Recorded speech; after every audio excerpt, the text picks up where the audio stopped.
गर्दन के पट्टों में दर्द, कमर के ऊपर वाले हिस्से में दर्द, दो कंधों के दरमियान दर्द, सुस्ती, थकावट और बेजारपन, अगर ये सब कुछ है तो आप फाइब्रोमाइल्जिया या जिस्म में दर्दों के मरीज हैं।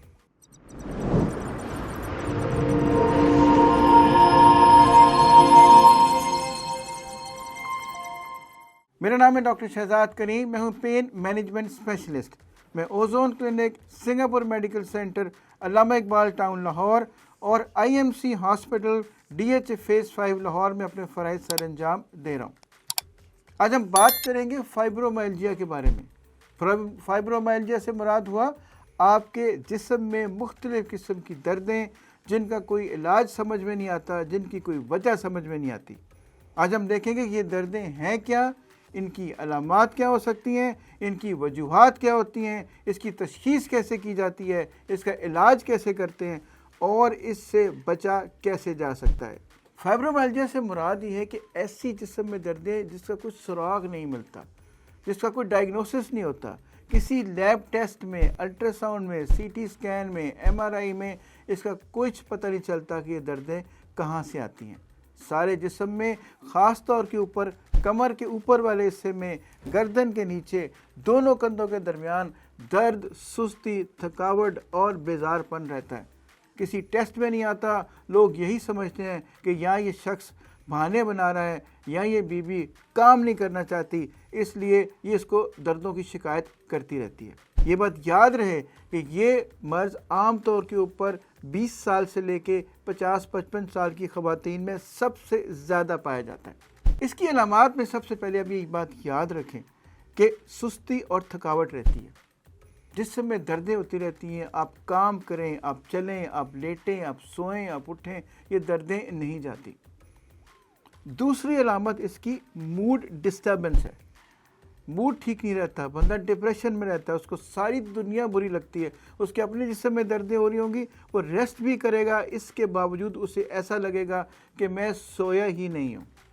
और तीसरी अलामत ही इसकी ये है, दैट इज़ स्लीप डिस्टर्बेंस। नींद पूरी तरह से नहीं आएगी और अगर नींद आएगी तो बार बार आँख खुल जाएगी, बार बार आपको उठना पड़ेगा। हालांकि आपके ब्लड प्रेशर, आपका शुगर, आपका यूरिक एसिड सब कुछ ठीक होगा, लेकिन नींद फिर भी सुकून की नहीं आएगी। नंबर 4, एक इमोशनल फॉग, उसको लफ्ज़ इस्तेमाल करते हैं। फॉग का मतलब ये हुआ कि कोई बंदा आपसे बात करे, आपको समझ ही नहीं आ रही, इसने क्या कहा है आपको समझ नहीं आ रही, इसका मैंने जवाब क्या देना है। लोग आपसे बातें करते रहेंगे, आपका दिमाग ही किसी और तरफ होगा। जब आप फिज़िकली फ़िट नहीं हैं तो फिर आप कैसे ठीक रह सकते हैं। तो सारे जिस्म की दर्दें, ख़ास तौर के ऊपर कमर की दर्दें होती रहेंगी और आपको समझ ही नहीं आ रही होगी कि मुझे करना क्या है। अब आते हैं इसकी डायग्नोसिस की तरफ। डायग्नोसिस आपका सिर्फ हिस्ट्री से ही हो सकता है। जैसे मैंने पहले कहा, कोई ब्लड का टेस्ट कराने, आप MRI कराने, अल्ट्रासाउंड कराने, CT स्कैन करा लें या कोई और टेस्ट कराएं, ये किसी टेस्ट में ये चीज़ नहीं आएगी। लेकिन पट्ठों की दर्दें हैं कि ख़त्म नहीं होती, काम है कि करने को दिल नहीं करता, नींद है तो प्रॉपर आती नहीं, भूख है तो वो ठीक नहीं लगती, तो फिर करें क्या।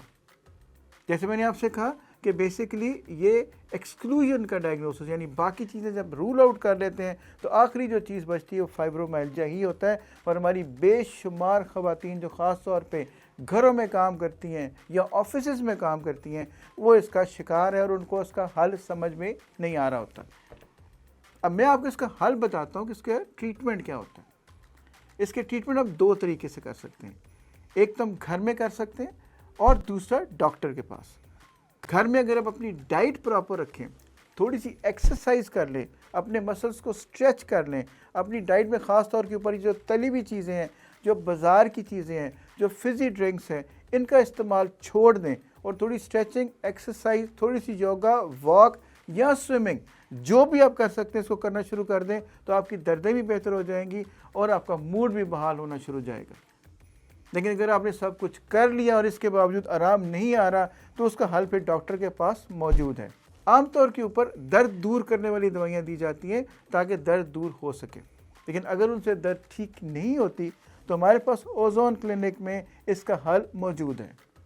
हम करते ये हैं कि हम उस जगह का जहाँ पे आपको दर्द हो रही है वहाँ का अल्ट्रासाउंड करेंगे और आपको ये बताएंगे किस पट्टे में, किस जगह पे क्या ख़राबी हो सकती है, और उस जगह के ऊपर जिसको हम अपनी ज़ुबान में ट्रिगर पॉइंट्स कहते हैं, जहाँ से दर्द जनरेट होती है, जहाँ से दर्द सारे जिस्म में या उस इलाके में फैलती है, उसको हम पिन पॉइंट करते हैं और उसके बाद स्किन में ओजोन लगा देते हैं। ओजोन एक ऑक्सीजन है जो जब लगेगी तो मसल्स को रिलैक्स कर देगी। अब अगला सवाल ये करती क्या है? मसल के अंदर जितनी भी सोजिश होगी उससे बेहतर हो जाएगी। नंबर 2, जो दर्द हो रही होगी वो ओजोन से बेहतर हो जाएगी। नंबर 3, जो पट्टों का खिंचाव है वो इससे बेहतर होना शुरू हो जाएगा। नंबर 4, अगर मसल रिलैक्स नहीं हो रहे तो ओजोन उस मसल्स को रिलैक्स कर देगी। साइड इफ़ेक्ट कोई नहीं, नुकसान कोई नहीं। उस नीडल से जिससे इंसुलिन लगती है उसको लगाया जाता है और इसके बेहतरीन रिजल्ट्स हैं। नुकसान और साइड इफ़ेक्ट जैसे मैंने आपसे पहले कहा वो नहीं है। अब बचना कैसे है? वही टिप्स मैं जो आपको पहले दे चुका हूँ। अपनी नींद का ध्यान रखें, जितनी भी नींद आपको आती है उसको पूरा करें, एक्सरसाइज करें, स्ट्रेचिंग करें, पानी का इस्तेमाल ज़्यादा करें, चलते फिरते रहें, अपना मूड बेहतर रखें, खुश रहें, स्ट्रेस से दूर रहें। ये तमाम चीज़ें आपको फाइब्रोमाइल्जिया से दूर रखेंगी। अगर आपको आज की ये वीडियो पसंद आई है तब इसको लाइक करें, कमेंट करें और शेयर करें और हमारे चैनल को सब्सक्राइब करें और बेल आइकॉन को प्रेस करें ताकि आपको आने वाली वीडियोस के नोटिफिकेशंस टाइम पे मिलते रहें।